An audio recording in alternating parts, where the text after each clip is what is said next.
Bonsoir à tous, heureux de vous retrouver sur le plateau d'À la Source. Au sommaire de ce nouveau numéro, le pape François qui a reçu dimanche la présidente argentine Cristina Kirchner, le drame des migrants trop nombreux encore pour les structures d'accueil prévues, et puis la rencontre annuelle des guides et scouts d'Europe. Cyril Le Peigneux prendra la suite avec son invité pour le dossier. Alors Cyril, quel thème pour ce soir ? Nous reviendrons sur les conséquences de l'arrêt rendu le 5 juin par la Cour européenne des droits de l'homme dans l'affaire Vincent Lambert. Nous le ferons avec le docteur Chevrillon de l'association France Traumatisme Crânien. Vendredi dernier, donc à Strasbourg, la Cour européenne des droits de l'homme a validé le choix des médecins d'interrompre les traitements de Vincent Lambert en état végétatif depuis des années. Mais les parents de Vincent Lambert comptent multiplier les recours devant la justice française pour empêcher la mise en œuvre du protocole de fin de vie. La bataille n'est donc pas finie et nombreuses ont été les réactions suite au jugement. C'est le cas de Grégoire Pupin, qui est docteur en droit et directeur du European Center for Law and Justice. Nous l'avons joint par téléphone peu après. La Cour là a franchi une étape définitive. Concrètement, avec cette décision, maintenant, les États, les autorités médicales, les États membres du Traité de l'Europe peuvent, sans crainte de condamnation de la Cour européenne des droits de l'homme, provoquer délibérément la mort des patients qui sont dans une situation de santé similaire à celle de M. Lambert. Il y a en Europe des milliers, même des dizaines de milliers probablement de personnes qui sont dans cet état de santé post-relationnelle. Maintenant, la Cour a donné son feu vert pour en fait les euthanasier. L'association Alliance Vita n'était pas en reste. Voici la réaction du porte-parole Tugdual d'Herville. On sait bien qu'il y a une histoire familiale compliquée et douloureuse, mais avant tout, il y a une personne vivante qui n'est pas en fin de vie, qui est juste soignée. On prend soin par l'alimentation et l'hydratation, mais qui n'a d'ailleurs plus de kiné depuis 1000 jours, ce qui est quand même choquant. Et au lieu de réorienter Vincent vers un lieu approprié, on risque de provoquer sa mort par arrêt d'alimentation et d'hydratation. C'est une brèche qui a sauté, et en faisant sauter la brèche pour une seule personne en matière de l'interdit de tuer, le risque c'est que la digue entière qui nous protège tous les uns et les autres, voire les uns des autres, eh bien que cette digue disparaisse. Nous avions aussi interrogé vendredi le porte-parole de la Conférence des évêques de France, Monseigneur Ribado-Dumas. La Conférence des évêques a pris connaissance en fin de matinée de cette décision de la Cour européenne des droits de l'homme, laquelle avait un angle bien précis, c'était de dire que l'arrêt du Conseil d'État était conforme à l'article 2 de la Convention européenne des droits de l'homme. Et il s'agissait donc d'une question technique, juridique, mais en aucun cas une validation éthique du sujet. Bioéthique encore, la Manif pour tous a entrepris un tour de France pour la famille et contre la gestation pour autrui. Happening et autres rassemblements se succèdent dans plusieurs villes. Ce week-end, c'était à Bordeaux avec une traversée de la ville en auto, moto ou tracteur. Et puis hier, lundi, l'association faisait étape à Lyon. Un rassemblement avait lieu devant le palais de justice en présence d'hommes politiques, mais aussi de responsables d'associations comme Aude Mirkovitch, porte-parole des juristes pour l'enfance. Il faut que le Parlement adopte des mesures dissuasives, c'est-à-dire des sanctions pénales pour les clients de la GPA. Aujourd'hui, des Français qui recourent à la GPA tombent sous le coup de la loi pénale si c'est pratiqué en France. En revanche, il n'y a pas de sanctions si les faits ont lieu à l'étranger. Nous espérons que ces mesures pénales, à la perspective de 10 ans de prison, permettront aux gens de réaliser, parce que l'opprobre social qui s'exprime à travers l'infraction pénale a un rôle pédagogique. Le but, ce n'est pas de sanctionner à tout prix les gens. Le but, c'est avant tout de leur faire réaliser ce qu'ils s'apprêtent à infliger aux enfants, de manière à les décourager, à les dissuader de recourir à la gestation pour autrui. Un rapport accablant publié par l'UNICEF, 3 millions d'enfants en France, soit 1 sur 5, vivent sous le seuil de pauvreté. 30 000 d'entre eux sont sans domicile fixe et 9 000 habitent des bidonvilles. On va parler migrants maintenant. L'afflux de réfugiés ne s'épuise pas en Europe. Chaque jour, les gardes-côtes italiens doivent sauver des groupes de migrants ayant quitté l'Afrique du Nord sur des embarcations illégales. Une partie arrive bien sûr jusqu'à Calais où les centres d'accueil sont débordés. 3 000 migrants sont présents, soit une augmentation de près de 300% en un an. Tensions, violences, insalubrité. Devant cette situation explosive, le Secours catholique a interpellé le gouvernement par une lettre ouverte au Premier ministre pour demander des mesures d'urgence. Les explications de Véronique Devise, présidente du Secours catholique dans le Pas-de-Calais. Le problème, c'est que le nombre augmente et le centre Jules Ferry a été prévu, on va dire, pour 1500-2000 exilés. Comme il n'y a pas de mise à l'abri, les exilés se sont donc installés autour de Jules Ferry sur un terrain qui a été toléré. Et il y a entre 20h le soir et midi le lendemain qu'un point d'accès à l'eau. Il n'y a pas de toilette, il n'y a pas d'éclairage et il n'y a pas de signalétique. Donc en fait, ce qui se passe, c'est que c'est extrêmement difficile pour les exilés qui vivent là, donc depuis des jours, des semaines et des semaines. Cette situation est explosive à travers le nombre et aussi à travers les conditions humanitaires qui ne sont pas remplies pour respecter la dignité des personnes. L'allongement du trajet migratoire ou le fait de ne plus avoir d'avenir, c'est absolument terrible pour eux, quoi. Ils finissent par être complètement cassés. Souvenez-vous, en avril dernier, le Sénat avait annoncé la création d'un groupe de liaison, de réflexion, de vigilance et de solidarité avec les chrétiens d'Orient. Une nouvelle étape a été franchie jeudi dernier avec la composition du groupe officiellement publié. Quelles vont être maintenant les propositions? La réponse de Bruno Retailleau qui dirige ce groupe. Ici au Sénat, avoir pratiquement 130 sénateurs, c'est très important, pratiquement tous les groupes politiques, ça va nous permettre de faire pression sur le gouvernement en matière de politique étrangère pour que sans cesse nous puissions rappeler au gouvernement ses devoirs. Aujourd'hui, on voit bien qu'on est à bout d'une politique en termes militaires et en termes de diplomatie qui ne produit pas ses effets, puisque Daesh, l'État islamique, est une sorte de nouveau totalitarisme. Ensuite, il y a aussi une solidarité. On a dégagé 200 000 € pour, par exemple, acheter des médicaments, pour acheter les premiers besoins, si j'ose dire, dans les camps de réfugiés. En revanche, il y a des familles qui sont accueillies en France pour que ces familles puissent être hébergées correctement. On souhaite mobiliser le réseau des maires, un certain nombre de réseaux, y compris d'ailleurs aussi avec l'Église de France, qui nous permettent de les accueillir dans de bonnes conditions. À l'étranger, les patriarches des églises orientales sont rassemblés en ce moment en Syrie, au siège de l'évêché grec orthodoxe à Damas.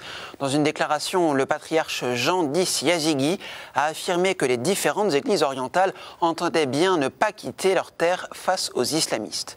Et puis en Libye, 86 Érythréens chrétiens qui se trouvaient à bord d'un véhicule se dirigeant vers Tripoli auraient été enlevés par des membres de Daesh à suivre.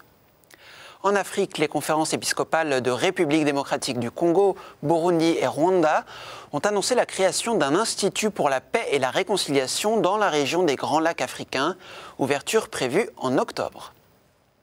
On part en Asie. Le pape François a validé le décret reconnaissant le martyre d'un jeune prêtre du Laos, Joseph Tao Tien, et de 14 autres religieux et laïcs ayant perdu la vie dans le pays entre 1954 et 1970. Joseph Tao Tien est considéré comme le premier martyr laotien. Tous ont été assassinés en raison de leur foi dans le contexte de la guérilla communiste. À Strasbourg, la mission permanente du Saint-Siège auprès du Conseil de l'Europe organisait un séminaire intitulé « Construire ensemble des sociétés inclusives ». Un hôte de marque à cet événement, Monseigneur Gallagher, secrétaire du Saint-Siège avec les États, l'équivalent de ministre des Affaires étrangères, il a défendu la liberté de religion comme élément clé de la démocratie. Dialogue interreligieux, l'association Coexister organisait ce week-end ses assises nationales à Saint-Jacques-de-la-Mer, dans les Côtes-d'Armor. L'occasion de réunir une centaine de responsables de groupes locaux originaires de toute la France. Objectif, définir les orientations et les objectifs de développement de l'association. Depuis sa création en 2009, Coexister connaît une croissance importante sur le territoire français. Samuel Grybowski, président et fondateur de Coexister, revient sur ce développement et sur les nouveaux défis. De façon générale, depuis que Coexister existe en 2009, on répond vraiment à un besoin de notre génération de réconcilier des choses qui apparaissaient avant comme irréconciliables. L'identité, l'altérité, l'unité, la diversité. Alors ce qui est très curieux pour moi, c'est que comme j'ai créé Coexister en 2009, pendant 3 ans, de 2009 à 2012, nos parrains, nos amis, nos chouchous, c'était toutes les communautés religieuses, l'église, l'islam, la synagogue, etc., qui nous ont beaucoup accompagnés. Et depuis 2012, c'est plutôt les structures gouvernementales et étatiques. Maintenant, le challenge pour les 3 années à venir, c'est d'avoir les deux en même même temps, ce serait pas mal. C'est un peu le défi qu'on se donne. Ensuite, je pense les deux enjeux par rapport à la croissance. Le premier, c'est de rendre reproductible un peu notre modèle avec une méthode, un parcours coexisté qui soit accessible, clé en main à toutes les personnes qui rejoignent un groupe local pour permettre justement de vivre la même chose mais à différents endroits de France. Et le deuxième enjeu, c'est de former les jeunes parce qu'on est sur un sujet qui est difficile. Parler de religion, parler de laïcité, parler de vivre ensemble en France aujourd'hui avec tout ce que ça implique, de maîtrise des identités, des histoires, des communautés, c'est quelque chose qui est compliqué. C'est un enjeu qui est difficile à affronter, donc je pense qu'on a besoin de les former. Vie de l'Église et jeunesse, ce week-end avaient lieu les Journées nationales des guides et scouts d'Europe à Château-Landron en Ile-de-France. Les chefs et cadres de l'association des guides et scouts d'Europe étaient réunis pour l'Assemblée générale. Les scouts ont un nouveau commissaire général en la personne de Michel-Henri Fèvre, tandis que Marie-Camille Borde a été renouvelée dans ses fonctions de commissaire général guide. Quelle perspective pour l'avenir? La réponse de Renaud de T, commissaire général sortant. On est là pour les enfants et pour les familles et on voit combien les familles aujourd'hui sont attentives à pouvoir donner ou faire donner à leurs enfants le meilleur de ce qui peut être donné à un enfant. L'éducation scout, telle que l'a imaginée Baden-Powell, est une formidable invention finalement qui permet à un jeune, tout en restant dans sa famille bien sûr, mais de se confronter à une vie dans la nature. Et le scoutisme a aujourd'hui en 2015 une véritable force de frappe, si je puis dire, est un enjeu crucial dans l'éducation des jeunes. Je pense qu'en général, une association, un mouvement progresse lorsqu'on sent finalement la convivialité, la joie, le mélange si important de bienveillance et d'exigence qu'on essaie de vivre. Après, c'est le travail sur le terrain. Et rien ne vaut pour progresser et pour croître que la qualité de ce que l'on propose pour les parents, pour les enfants. Voilà, ce que je pense, ce qui explique, c'est probablement un grand engagement des chefs sur le terrain. Une bonne nouvelle pour la congrégation des Déoniens. Vendredi, le pape François a expressément souhaité l'aboutissement de la cause de béatification du père Léon Dehon, bloqué en 2005 en raison des cris antisémites du fondateur de la congrégation des prêtres du Sacré-Cœur. Recevant au Vatican quelques 120 religieux de cet institut, le pape a souhaité que l'histoire du quasi-bienheureux Dehon soit étudiée avec l'herméneutique de l'époque. Vie religieuse encore, une visite canonique mandatée par le Vatican vient de commencer auprès de la communauté des Sœurs de Bethléem. Cette enquête intervient à la demande des petites sœurs elles-mêmes, suite à des plaintes envoyées par d'anciens membres faisant état de graves dysfonctionnements. 2 semaines après la béatification de Monseigneur Oscar Romero, archevêque de San Salvador, assassiné en 1980 alors qu'il célébrait l'Eucharistie, une messe d'action de grâce était présidée ce week-end à Notre-Dame de Paris. De nombreux Sud-Américains, salvadoriens en particulier, assistaient à la messe présidée par l'archevêque de Paris, Monseigneur André XXIII. C'était un jour inhabituel pour recevoir un chef d'État. Dimanche après-midi, le pape François a rencontré la présidente argentine Cristina Kirchner pendant 2 heures. Leur entretien en privé a duré pas moins d'1 heure et demie, une durée exceptionnellement longue. Le récit de notre consoeur de l'agence Immédiat.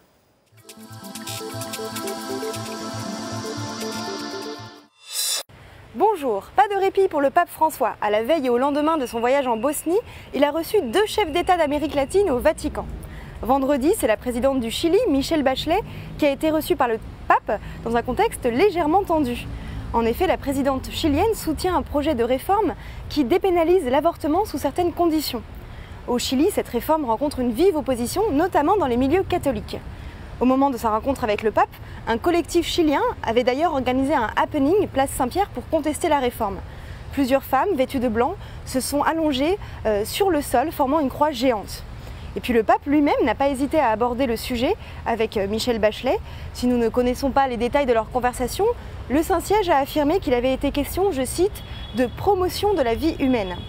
Leur conversation aura duré plus de 3 quarts d'heure, un temps relativement long par rapport au protocole, mais pas aussi long que le temps que le pape a consacré à sa compatriote Cristina Kirchner. Dimanche, il a en effet reçu la présidente d'Argentine pendant plus de 2 heures. Le Vatican a cette fois peu communiqué sur le contenu de leur rencontre. On sait seulement que la présidente est venue manifester une fois encore au pape l'affection et la proximité du peuple argentin. C'était déjà la 4e fois que Cristina Kirchner était reçue au Vatican par le pape, entre 2007 et 2013, alors que le cardinal Bergoglio n'était encore que archevêque de Buenos Aires. Il avait pourtant essuyé pas moins de 14 refus par la présidente d'Argentine. prévue dans la foulée. La visite de Nicolás Maduro, le président du Venezuela, a finalement été annulée au dernier moment, pour des raisons médicales officiellement, mais selon certains observateurs, l'annulation de cette visite aurait des raisons plutôt diplomatiques. Le président du Venezuela est en effet particulièrement contesté dans son pays, y compris par l'épiscopat local. Le pape argentin n'oublie donc pas son continent. Dans moins d'un mois, il doit d'ailleurs se rendre en Équateur, en Bolivie et au Paraguay. Je vous dis à la semaine prochaine. C'est le moment de retrouver Jasmin Lemieux-Lefebvre pour la Chronique du Monde du mardi. Depuis le Québec, il nous parle d'un épisode douloureux dans l'histoire du Canada.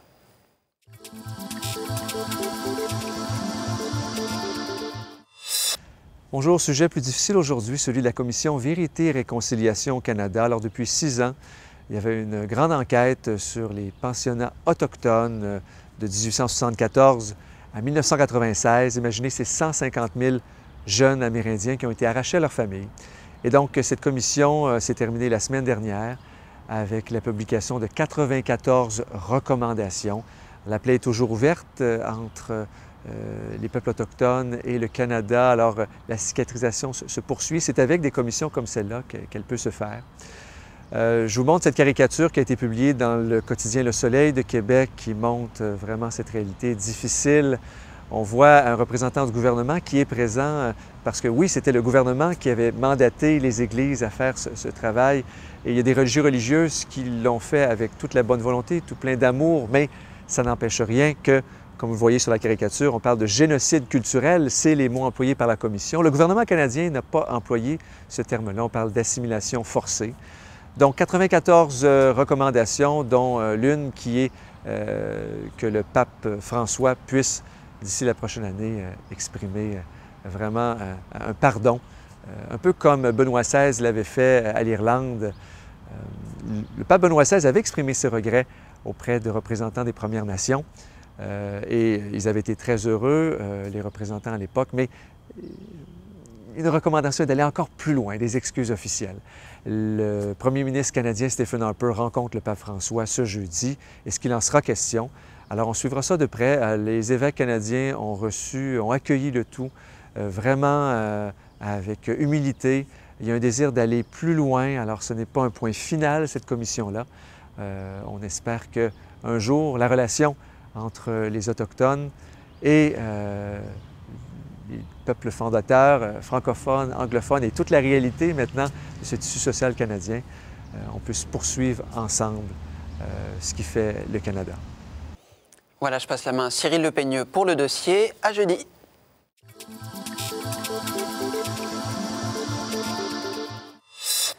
Alors, vendredi dernier, sur les 17 juges de la Grande Chambre de la Cour européenne des droits de l'homme, la CEDH, 12 d'entre eux ont estimé que l'arrêt de l'alimentation de Vincent Lambert était conforme à la Convention des droits de l'homme. Je vous rappelle que Vincent Lambert est donc cet homme tétraplégique et dans un état végétatif après un accident de voiture il y a 6 ans. Pour nous expliquer un peu les conséquences de cet arrêt de la CEDH, je suis heureux de recevoir le docteur Chevrillon. Bonsoir et bienvenue. Alors, vous êtes médecin spécialisé dans la rééducation et membre fondateur de France Traumatisme Crânien. Oui, exactement, voilà, qui s'est fondée en 1990. Donc c'est la France Traumatisme Crânien, c'est l'association des professionnels, voilà, et c'est fondé au départ avec l'association des familles, l'Union nationale des familles de traumatisés crâniens, avec lequel nous travaillons beaucoup. Merci pour cette précision. Alors, première question, quelle a été votre réaction vendredi à l'annonce de cet arrêt de la CEDH ? Pour moi, ça m'a beaucoup bouleversé, parce que finalement, c'est quelque chose qui montre une évolution de la société qui va dans un sens qui remet en cause beaucoup de ce que l'on fait, puisque moi, depuis toute ma vie, je m'occupe de patients qui ont des handicaps graves, dont un certain nombre de gens qui sont dans l'état de Vincent Lambert. Et c'est vrai que finalement, ça montre que finalement la société, avec un glissement sémantique finalement des valeurs au nom de la dignité, considère que finalement vivre avec un handicap très profond comme un Vincent Lambert n'est pas digne pour un être humain. Donc ça met en cause énormément de valeurs et finalement pour lesquelles je me suis attaché toute ma vie. Ça remet un peu en cause votre engagement médical. Ça remet en cause en tout cas un engagement et surtout c'est quand même une évolution considérable des mentalités qui fait que finalement voilà, on va se reposer la question, à quoi ça sert de s'occuper de personnes aussi gravement touchées si effectivement la société considère que leur vie n'a plus de sens ou n'a pas de sens. Alors, parmi les juges, et donc pas parmi les détracteurs de la CEDH, certains ont affirmé que cette Cour ne pouvait plus être considérée comme la conscience de l'Europe. C'est toujours c'est toujours la difficulté. C'est-à-dire qu'aujourd'hui, il y a quand même un glissement qui s'est opéré de façon très, très marquée. Et puis, finalement, le faible, celui qui doit être protégé, finalement, c'est pas lui qui est protégé. C'est tout son environnement, c'est sa famille qui vivent un drame épouvantable. Ça, je crois qu'il faut vraiment être très, très clair là-dessus. C'est quelque chose d'épouvantable avec le temps. Mais effectivement, est-ce que ça nous donne le droit de supprimer une vie, surtout quand cette vie n'a pas la possibilité de s'exprimer? Et on sait que la personne est vivante, voilà. Donc ça pose un vrai problème, effectivement, d'éthique, et que c'est une brèche, on le disait tout à l'heure, c'est une digue qui va faire évoluer, à mon avis, avec le temps, finalement, ça va s'intégrer de plus en plus dans notre civilisation. Est-ce que vous pourriez nous préciser un peu les conséquences concrètes, notamment pour les 1700 personnes en France qui sont dans le même état que Vincent Lambert? Concrètement, en fait, ces 1700 personnes en état végétatif ou post-relationnel, on ne va pas leur couper la boisson et la nourriture. Non, parce qu'en fait, voilà, ça reste, je veux dire, tous ces gens, ils vivent aujourd'hui soit dans leur famille, soit dans des structures qui ont été créées, et créées effectivement par le gouvernement de l'époque, à la demande des familles et des professionnels. Donc pour essayer d'avoir finalement un milieu qui permet de s'en occuper dans la dignité, de s'occuper des familles, de porter une partie du poids de ces gens qui effectivement sont toujours vivants. Aujourd'hui, et donc je crois que chaque cas est quand même un cas individuel. Je veux dire que chaque famille qui a une personne dans un état post-relationnel ou en état végétatif vit un drame quotidien, prolongé avec le temps. Je pense que chacune s'est dit à un moment, je pense que ce serait mieux pour lui qu'il s'arrête. Et effectivement, les professionnels vivent souvent un peu la même chose. C'est-à-dire, je pense qu'il y a beaucoup de professionnels qui de temps en temps se posent la question du sens de ce qu'ils font.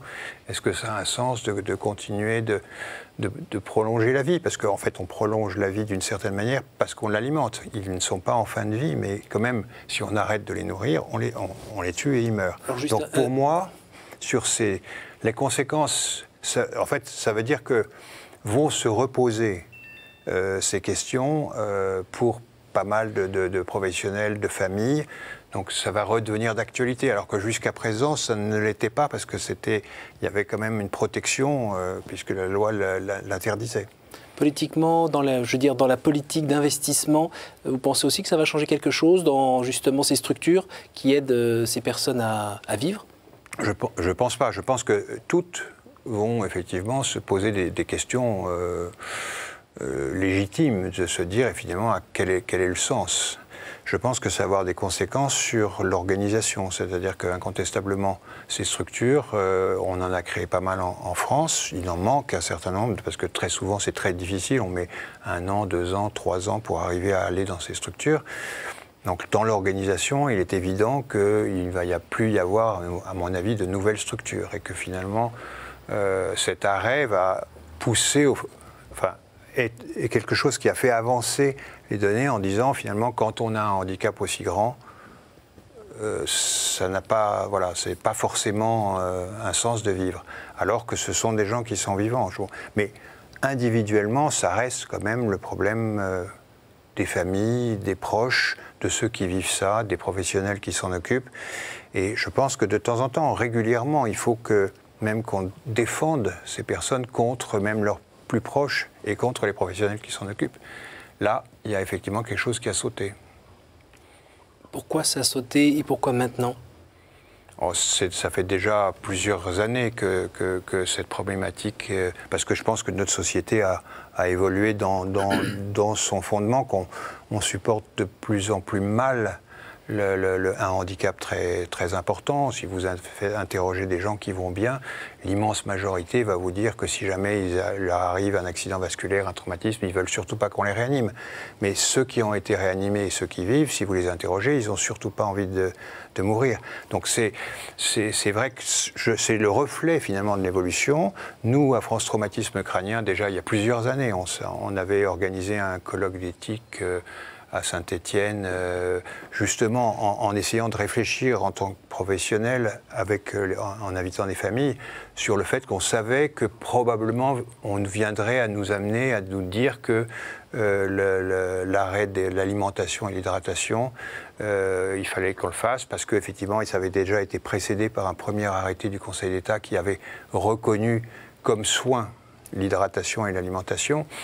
Alors que pour nous, effectivement, ce sont des soins de base, effectivement, mais pas des soins techniques. C'est pas un traitement, c'est des soins de base. Donc on avait beaucoup réfléchi à ça. On avait effectivement réfléchi sur ces situations extrêmement difficiles. Et je me rappelle très très bien, c'était il y a 5 ans peut-être, où on a monté ce comité d'éthique avec les professionnels et avec les familles. Et je me rappelle à l'époque, il y avait beaucoup de familles qui vivent presque tous des drames comparables, en fait, ou des drames très lourds également. On voyait très très bien que dans la réflexion, une grande partie pensait qu'effectivement, il fallait pouvoir arrêter de temps en temps. Avec le travail qu'on a fait, 4 ans après, ou 5 ans après, à l'unanimité, les membres du conseil d'administration, les mêmes, donc ils n'étaient pas d'accord avec l'arrêté du Conseil d'État. À l'unanimité, les membres de France Traumatisme Crânien, qui regroupent tous les professionnels qui s'occupent de ces cérébraux lésés graves, a voté qu'elle n'était pas d'accord. Et effectivement, on avait fait un communiqué commun. Est-ce que vous espérez un sursaut de conscience en France? Je ne sais pas. Je pense que ce que j'espère, c'est que finalement, à chaque fois que cette question va se reposer, ce qui est important, c'est de se donner le temps de réfléchir, parce que c'est quelque chose quand même d'extrêmement difficile et grave, et qu'à chaque fois, dans ces accompagnements, ce qui est important, c'est effectivement d'aider au maximum les proches qui vivent quelque chose qui est épouvantablement difficiles à vivre et qui ont besoin d'être aidés plutôt que d'être déchirés. Ce qui est dramatique dans l'histoire Vincent Lambert, c'est que finalement, ça a fait éclater la famille alors que finalement, ils ont besoin les uns des autres. Mais c'est normal. Quand on vit une situation aussi difficile, on perd ses capacités sociales. On est tellement vulnérable que la moindre chose vous blesse. Et voilà. Merci beaucoup, merci pour ce témoignage, ce partage d'expérience. Merci à vous tous pour votre attention. Vous pourrez revoir ce programme sur ktotv.com et on vous donne rendez-vous jeudi prochain avec toute l'équipe. Bonne soirée à tous.